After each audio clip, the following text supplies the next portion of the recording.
Sir, unfortunately, you won't be able to claim any compensation. On the contrary, you'll end up having to pay. Why is that? You're a lawyer. Do something. No matter how skilled I am, I can't extract compensation from someone who has done nothing wrong. With those words, Tom's lawyer left the hospital room. Afterward, Tom was completely disheartened. His former arrogance faded away, leaving him in a state of speechlessness. My name is Sarah. I divorced Tom when I was 45. He was the same age as me. The infidelity that led to our divorce became apparent around the 15th year of our marriage. We had a son, but during that time, I was busy with child rearing while Tom was engrossed in work and his affair. Naturally, our conversations became fewer and fewer each day. Tom didn't even bother to hide his phone calls with other women in front of me. Every time a message from that woman popped up, I grew more suspicious. Hey, are you hiding something from me? No, not really. You seem to be getting along with someone lately. Are you cheating on me? Me cheating? Show me some evidence if you have any. Aren't you the one hiding something? Well, I doubt you have the courage to divorce anyway. On weekends, Tom neither played with our son nor did any family activities, frequently leaving the house. He might have thought he was going unnoticed, but I was aware that he was visiting another woman, leaving his family behind. Before we got married, we had already conceived our son. However, my parents were not supportive of our marriage with Tom, but rather forcefully pushed for it and the birth of our son. Since then, my relationship with my parents had become completely cold. But among them, the only salvation was Tom's parents, who were very warm-hearted people. They ran a business together and were deeply respected both in their work and character. They were kind-hearted people who would always listen to me whenever I was concerned about raising children. I couldn't help but wonder how such wonderful people could have given birth to someone like Tom, whose attitude was so terrible. And one day, while Tom's parents were traveling, they got into an accident and passed away. Upon hearing the news, Tom was devastated to the point of being speechless for several days. However, as his parents had wished during their lifetime, Tom made the decision to take over their business. With that decision, Tom's work became even busier, and his return home became later and later. The rhythm of family life was completely disrupted, and the conversations between us as a couple became even fewer than before. Even when we occasionally met, there was always a sense of discontent in Tom's expression. I have a business trip starting tomorrow. I couldn't help but be surprised by what Tom said that day. Isn't that too sudden? Tomorrow is my day off too, so I was thinking we could go somewhere as a family of 3. Sorry, but let's do it another time. But you hardly ever take a break, right? Your work keeps you busy. In reality, Tom seemed to enjoy leisure and travel, using work as an excuse. Every time he came home, he had a cheerful face, so it was obvious he was having secret meetings with his affair partner. I didn't have concrete evidence, but there were times when I couldn't bear Tom's actions and confronted him. Our son, Alex, is about to start high school soon. I wish you wouldn't act in a way that makes Alex suspicious. Why?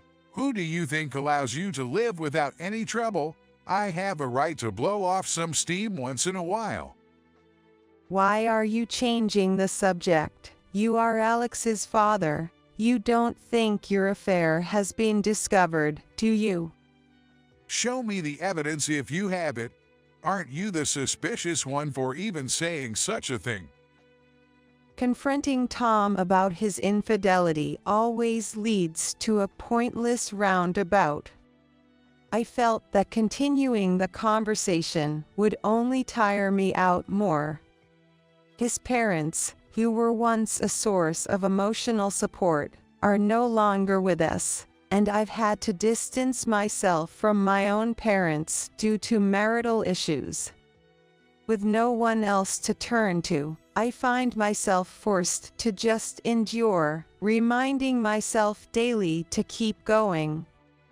Tom plays the role of a good father in front of Alex. He whimsically spends time with Alex and gives him allowance, seemingly to win Alex's favor. But children are keen observers of their parents' actions. Then, one day, I unexpectedly received a call from the hospital. I couldn't help but think it was divine retribution for Tom when I was told over the phone that he had been in a traffic accident. Shockingly, Tom had been in a traffic accident on a day he had lied about being on a business trip and was rushed to the hospital by ambulance. At that moment, everything was a blur, and I couldn't grasp what had happened. My mind went completely blank. I rushed to the hospital with Alex. When I asked the doctor how serious his condition was, "He'll need several months of hospitalization. It might be tough to hear, but there's significant damage to his spinal cord, and his condition is unstable. During this time, you'll need to prepare as well." what exactly do I need to prepare for? Will diapers be necessary? They will be needed at first. However, with rehabilitation, he should be able to use the bathroom on his own eventually. What about bathing? You will need to assist him with that. Despite receiving detailed explanations from the doctor, after asking various questions, the thought of continuing to care for Tom made me want to run away. Please support your husband as much as you can, within your capabilities. Though encouraged, my desire to not care for Tom grew stronger after hearing the details of the accident from the police. The accident occurred while he was in the car with his affair partner. So, the affair was real. There couldn't be more clear evidence than this. Fortunately, his mistress only had minor injuries. Muttering to myself, I felt a mix of anger and disbelief, so intense that I was left speechless. Afterward, I continued to visit Tom reluctantly, but I sometimes scolded myself, thinking, it's foolish to waste precious time on such a man. When Alex first accompanied me to the hospital, seeing Tom paralyzed from the waist down clearly devastated him. An ideal wife would have sensed his feelings and provided emotional care, but I had no such capacity left in my heart. What concerned me even more was that initially, Alex was worried about Tom, but over time, he seemed to care less and less about him. It's understandable that he can't stand by Tom anymore since he's already written him off. But I'm worried about how Alex feels. Even when I invited him to come along to the hospital, he wouldn't join me, and I ended up visiting Tom alone. Tom seemed to realize that Alex's attitude towards him was changing day by day and asked me, "Has Alex been cold to me lately?" By then, I had no feelings of anger or sadness left, not even pity. "That's the result of your usual behavior." While thinking this in my mind, I deliberately responded lightly, "He's probably just going through a rebellious phase." I didn't care about Tom, but I wanted to know Alex's true feelings. So when we got back home, I asked Alex, "You haven't been visiting lately, and you seem cold toward Dad. Is something going on?" No, nothing in particular. "But you seem to be thinking about something, aren't you?" Well, I'll tell you then. Dad's actually having an affair. I was utterly shocked by Alex's statement. Alex began to talk about the time when he still visited Tom in the hospital. One day, when I urged him to go to Tom's hospital room a bit ahead of me, Alex apparently saw Tom and his affair partner chatting and laughing together in the room. Mom, do you think Dad is going to be with that woman? I overheard him talking about planning to leave you and be with her. I'm sorry you had to see that. You don't have to apologize, Mom.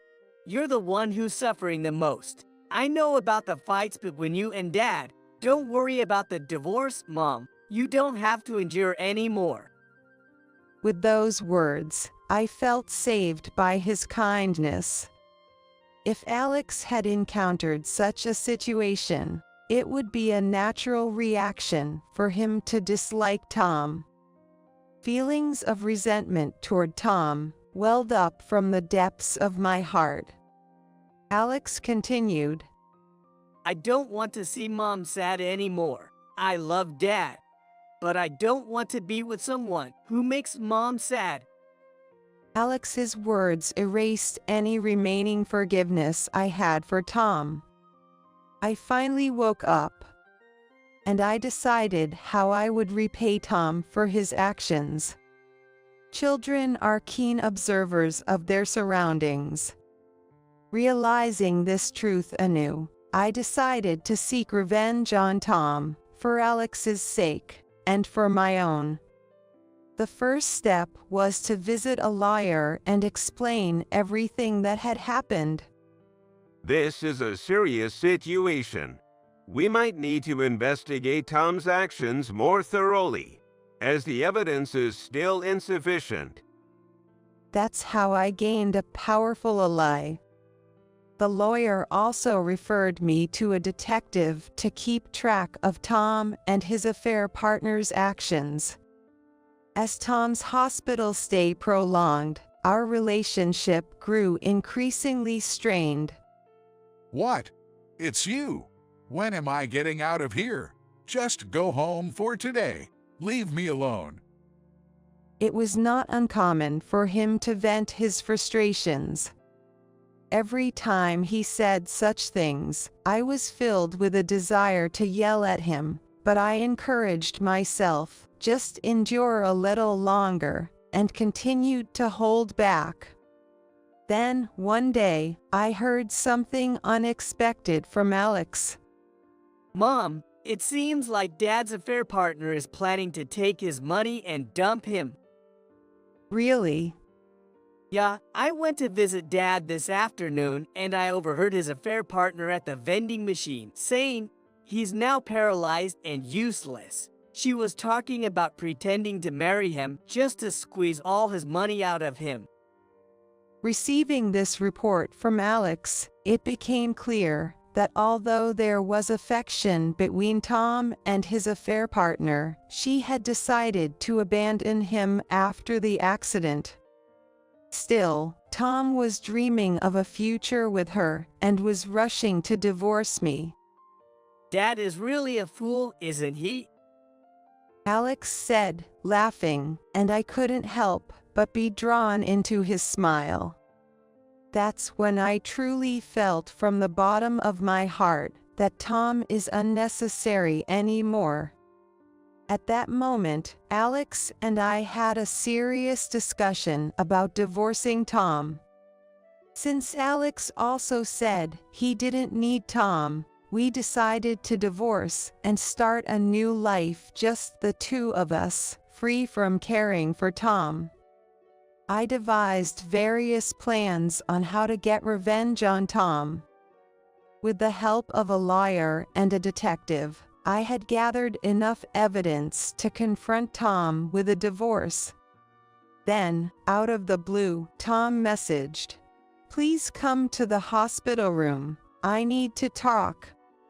Feeling it was time to make a decision, I went to the hospital room. There was an unfamiliar woman there. She was not Tom's affair partner. Nice to meet you. I'm lawyer Emily. I've been asked by Tom to claim damages for your infidelity. The female lawyer said. I was momentarily unable to grasp the situation. Despite Tom being the one having an affair, he smugly declared, "You are the one cheating. I have evidence from a friend. Pay me compensation." In front of a confused me, the female lawyer spread several photos and documents on the table.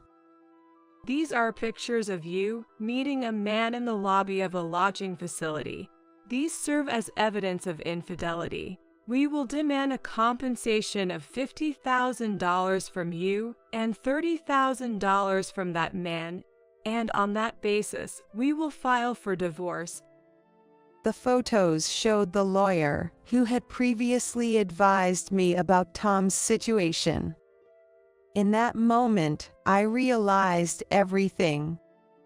I need to speak directly to that lawyer, I thought, and immediately contacted him. I've just reached out to the man you claim is my affair partner. He said he could come right away. Then hurry up and sign in these documents and the divorce papers.